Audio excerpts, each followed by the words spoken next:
नमस्कार दोस्तों, हम आम तौर पर सूर्य को आग के एक विशाल गोले के रूप में देखते हैं जो हमें गर्मी, प्रकाश और जीवन प्रोवाइड कराने के लिए अरबों सालों से जल रहा है। हालांकि क्या होगा अगर काल्पनिक रूप से कहें तो हम सूर्य को बुझाना चाहते हैं। अगर सूर्य को बुझाने की बात की जाए तो हमारे ह्यूमन माइंड में आग को बुझाने का सबसे अच्छा तरीका उस पर पानी डालना है। तो दोस्तों, अगर हम उसे बुझाने के लिए पर्याप्त मात्रा में पानी खोजने में कामयाब रहे तो फिर सूर्य का क्या होगा? क्या हम सूर्य को बुझाने में कामयाब हो सकते हैं? आज की इस वीडियो में हम इसी सवाल के जवाब को जानने की कोशिश करेंगे। तो चलिए शुरू करते हैं। तो दोस्तों, जैसा कि हम जानते हैं कि सूर्य आग का गोला नहीं है, कम से कम उस तरह की आग तो नहीं जो हम पृथ्वी पर पाते हैं। दरअसल सूर्य के पास ईंधन का एक बहुत ही अलग सोर्स है जो इसे सौर मंडल के केंद्र में रखता है। वो ईंधन ड्राइवन प्रोसेस एक न्यूक्लियर फ्यूजन है। अगर सीधे शब्दों में कहें तो न्यूक्लियर फ्यूजन तब होता है जब अत्यधिक दबाव में हाइड्रोजन एटम्स मिलकर हीलियम एटम्स बनाते हैं। खैर, मेन टॉपिक पे आते हैं। तो दोस्तों, इमेजिन कीजिए कि अगर हम किसी तरह से सूर्य के बराबर मात्रा में पानी का सोर्स ढूंढने में कामयाब हो जाते हैं। मैं जानता हूं कि ये असंभव है, लेकिन काल्पनिक रूप से मान लेते हैं कि हम इतना पानी पैदा कर सकते हैं और उसे सूर्य को बुझाने के लिए ले जाते हैं, तो कहीं न कहीं उसे अंतरिक्ष के संपर्क में आना होगा। तो जैसा कि हम जानते हैं कि अंतरिक्ष स्टार्स की मौजूदगी के बावजूद भी बहुत ठंडा है, क्योंकि अंतरिक्ष पूरी तरह से वैक्यूम है। उसमें कोई ऐसा सोर्स ही नहीं है जो स्टार की हीट को स्पेस में ट्रैप कर सके। इसलिए अंतरिक्ष गर्म के बजाय बहुत ही ज्यादा ठंडा है। तो जब पानी अंतरिक्ष के संपर्क में आएगा तो वो पानी पूरी तरह से जम जाएगा। लेकिन दोस्तों, अगर हम बर्फ के उस गोले को सूर्य की ओर ढकेल देते हैं तो क्या होगा? क्या ये बर्फ का गोला सूर्य को बुझाने में कामयाब हो सकेगा? तो यहाँ पर दोस्तों, निस्संदेह किसी भी चीज का, चाहे वो पानी ही क्यों ना हो, वो सूर्य के वायुमंडल के नजदीक आते ही इवेपोरेट हो जाएगा और नष्ट हो जाएगा। इसलिए ये आपकी पहली बाधा होगी कि किसी तरह वाटर वेपर की अविश्वसनीय मात्रा को सूर्य के कोर की ओर भेजना, उसे बुझाने के लिए। मान ले कि आप ऐसा करने में कामयाब हो जाते हैं, तो क्या इसका मतलब ये है कि सूर्य समान मात्रा में वाटर वेपर से बुझ जाएगा? तो इसका जवाब है नहीं, क्योंकि ऐसा होने के लिए सूर्य बहुत ही अधिक चरम पर है। क्योंकि सूर्य के एक्सट्रीम हीट के करीब जाते ही वाटर वेपर यानी कि H2O अपने आवश्यक तत्वों यानी हाइड्रोजन और ऑक्सीजन में ब्रेक हो जाएगा। अब जैसा कि हम जानते हैं कि न्यूक्लियर फ्यूजन के लिए मेन फ्यूल यानी मुख्य ईंधन हाइड्रोजन एटम्स हैं, इसलिए सूर्य के बराबर के मात्रा में पानी सूर्य को बुझाने के बजाय उसके लिए ईंधन का काम करेगा। दोस्तों, बधाई हो, आपने जो सोचा था ये तो उसके ठीक विपरीत हो रहा है। दोस्तों, सूर्य में होने वाले न्यूक्लियर फ्यूजन को प्रोटॉन प्रोटॉन न्यूक्लियर फ्यूजन कहा जाता है।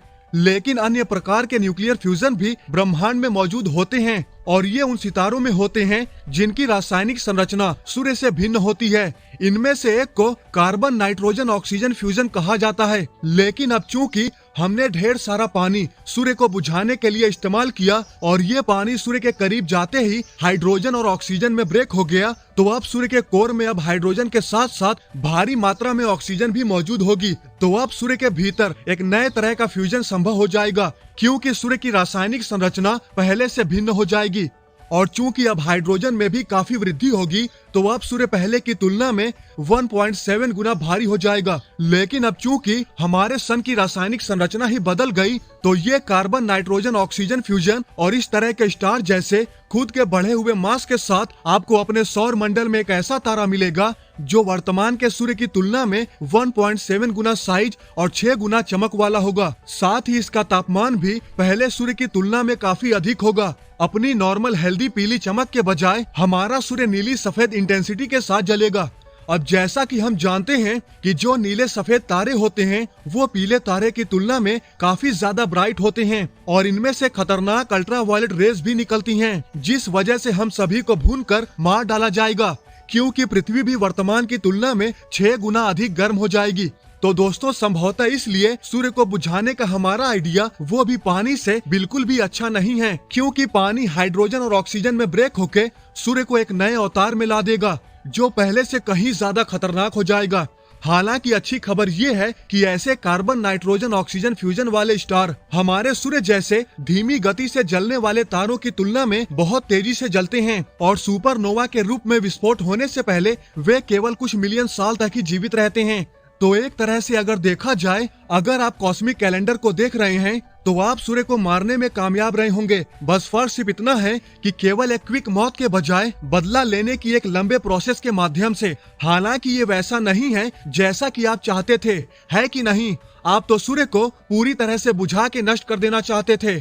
दोस्तों, वास्तव में इसे खत्म करने का एक तरीका है, लेकिन इसके लिए उसी मात्रा में पानी की आवश्यकता होगी जिसका उपयोग हमने पहले किया था। हालांकि इस बार हमें उसी पानी को ऊपर उठाना होगा और लगभग प्रकाश की गति से सीधे सूर्य में फेंकना होगा। हालांकि इससे सूरज की आग तो नहीं बुझेगी, लेकिन यह निश्चित रूप से सूर्य की गुरुत्वाकर्षण अखंडता को चुनौती देगा। इससे सूर्य टूट सकता है और उग्र गैस का बड़ा गोला प्रैक्टिकली नष्ट हो सकता है। हालांकि ऐसा करने के लिए जरूरी नहीं कि आपको पानी की ही आवश्यकता हो। कोई भी चीज विनाशकारी गेंद की तरह आ सकती है और सूर्य को स्विच ऑफ कर सकती है।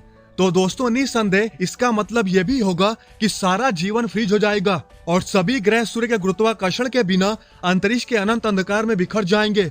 तो एज अ थॉट एक्सपेरिमेंट ये निश्चित रूप से दिलचस्प जरूर है, लेकिन प्रैक्टिकली ये सुसाइड करने जैसा होगा। तो दोस्तों, आज की इस वीडियो में बस इतना ही। आई होप आपको यह वीडियो जरूर पसंद आई होगी। अगर आपको यह वीडियो पसंद आई है तो लाइक और शेयर करना न भूलें और ऐसी ही इंटरेस्टिंग वीडियो देखने के लिए हमारे चैनल को सब्सक्राइब करना तो बिल्कुल भी न भूलें। तो मिलते हैं नेक्स्ट वीडियो में। जय हिंद,